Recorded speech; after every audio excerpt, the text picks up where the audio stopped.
ఎరా బాబ్జీ ఏం చేస్తున్నావురా? మా మమ్మీ నాకు పాలేయమంటే ఇయ్యకనే వచ్చింది, అందుకే ఇంకా మా మమ్మీ భర్తం పడుతున్నా. అరే ఏంట్రా ఇది? జుట్టు పట్టుకొని గుంజడమే ఉంది. ఇంకా గుంజితేనన్న పాలిస్తుందో లేదో చూడాలి.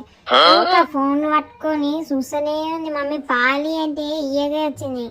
ఇంకా జుట్టు దొరికింది, జుట్టు పట్టుకొని గుంజుతున్నా. అయినా కానీ మా మమ్మీకి బుద్ధిలే చూడండి ఎట్లా నవ్విస్తుందో. మళ్ళా కామెడీయా మళ్ళీ కొడితే తలకాయ కొబ్బరికాయలా బలిపోతుంది.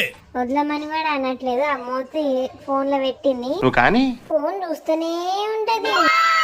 ఖాళీ ఏమంటే ఇయ్యచ్చు కదా, అస్సలు ఇస్తలేదు. ఆ ఫోన్ నొక్కుతా వస్తుంది. ఇంకా నాకు ఆ జుట్టు దొరికింది కదా, దాన్ని పట్టుకొని ఇంకా తింటున్నా కానీ చూస్తూనే లేదు. చూడండి మా మమ్మీ. మా మమ్మీకి అయితే బుద్ధే లేదు అసలు. పాలు ఇవ్వాలి, చిన్నపిల్లాడిని కదా, చిన్నపిల్లలకు పాలు ఇవ్వాలన్న సెన్స్ కూడా లేదు మా మమ్మీకి.